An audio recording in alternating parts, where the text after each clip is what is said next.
attitudes necessary for manpower development. It is also in our agenda to add to our present curriculum in the not too distant future to produce skills artisans, craftsmen, technicians, technologists for both the formal and informal sector to meet the industrial demands in these areas. iTalk is backed by the Central College of Nottingham, and the support it provides to its partners institute is said to have contributed to the meeting of set targets. The Gambia is a country that is strong, passionate and proud, and iTalk is a college that captures the essence of its people and builds on these values. Whenever I meet an iTalk student, and there are many of you here today, the students are respectful and polite in nature, but also intelligent, determined, passionate, resolute and driven to achieve. And I salute you for this. Adamaba, board chairman of iTalk, sound to inspire the graduates by quoting the late Nelson Mandela, saying he was trying to get them to always think positively. You got to remember that nothing in this world is impossible. And Mandela makes sure to remind us of that.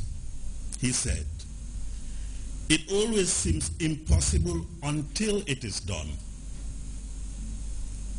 2, a lot of people find it easy to be pessimistic and think of the negatives that can arise out of a situation. The more positive you think, the more positive the outcome will probably be. And his quote to that is, "I am fundamentally an optimist." Whether that comes from nature or nurtured, I cannot say. Part of being optimistic is keeping one's heart pointed towards the sun. Its mission accomplished, and the Institute for Travel and Tourism, the Gambia, in a bid to recognize and reward efforts of partners that helped produce yet another batch of graduates, awarded them certificates. Outstanding students were also honored with certificates recognizing their achievements. The 108 graduates have now moved a step forward, and it's hoped that once they get jobs, the skills they accumulated during the study program would come in handy and help surpass gains made in the tourism industry in particular. Rahibite, GRTS News. The Gambia Armed Forces hereby informs the general public that it would conduct a series of live firing exercises for recruit intake 33B at the Lance Corporal Bojans Range in Brikama from Friday 13th to Saturday 14th December 2013 starting at 7 a.m. The general public, especially residents living around the range in Brikama and its satellite villages, are urged to avoid the designated area on the above mentioned dates. We'll now take our first break. The news continues in a moment.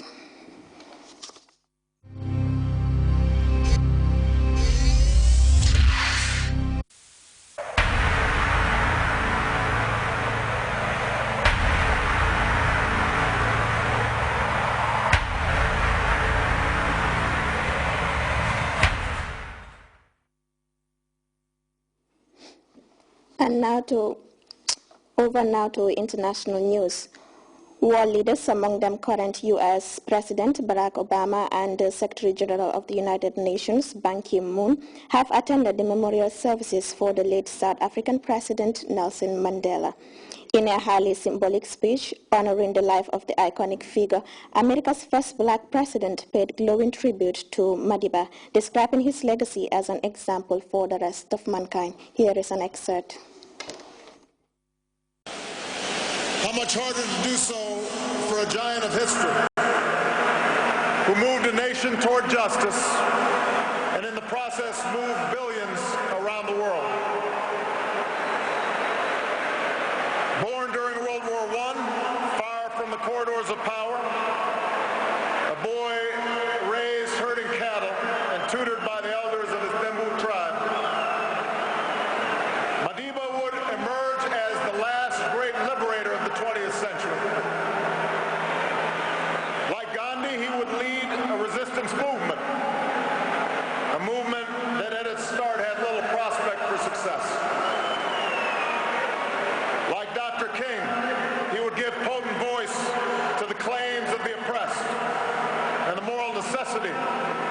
racial justice. He would endure a brutal imprisonment that began in the time of Kennedy and Khrushchev and reached the final days of the Cold War.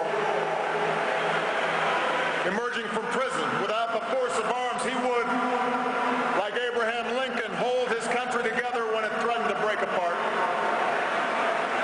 And like America's founding fathers, he would erect a constitutional order to preserve freedom for future generations, a commitment to democracy and rule of law, ratified not only by his election, but by his willingness to step down from power after only one term.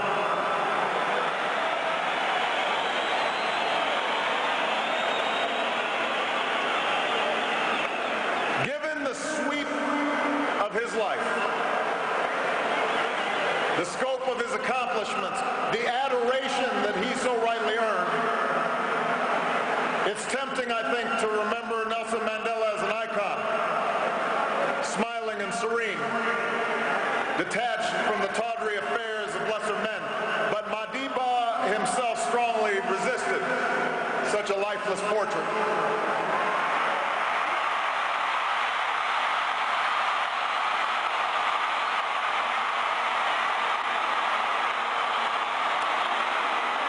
Instead, Madiba insisted on sharing with us his doubts and his fears, his miscalculations, along with his victories.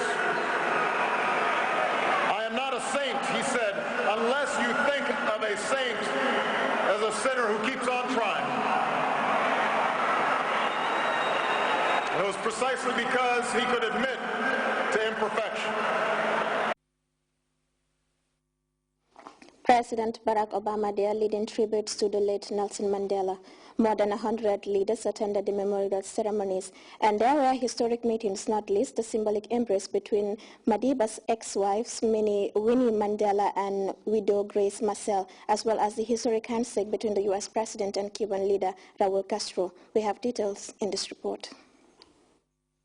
The South African national anthem rang out in the 5 official languages of the country Tuesday, as a final homage was given to global icon Nelson Mandela, who died last Thursday at the age of 95.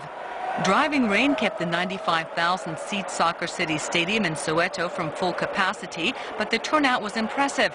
100 world leaders and 80,000 South Africans attended, while millions around the world watched the vibrant tributes.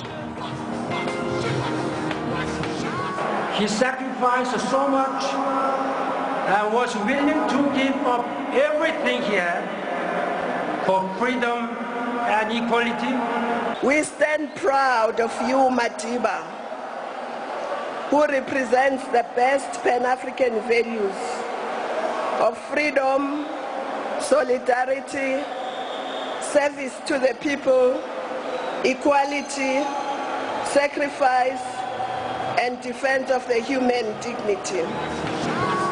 Mandela's entire family attended the memorial service. Former wife Winnie Mandela and last wife Gracia Machel exchanged an embrace.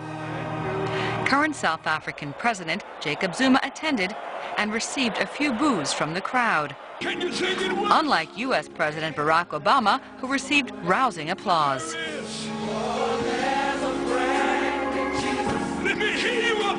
There are too many people who happily embrace Madiba's legacy of racial reconciliation, but passionately resist even modest reforms that would challenge chronic poverty and growing inequality. Among the notable moments of the ceremony was a long handshake between the American and Cuban leaders. That just shows that Mandela's legacy lives on.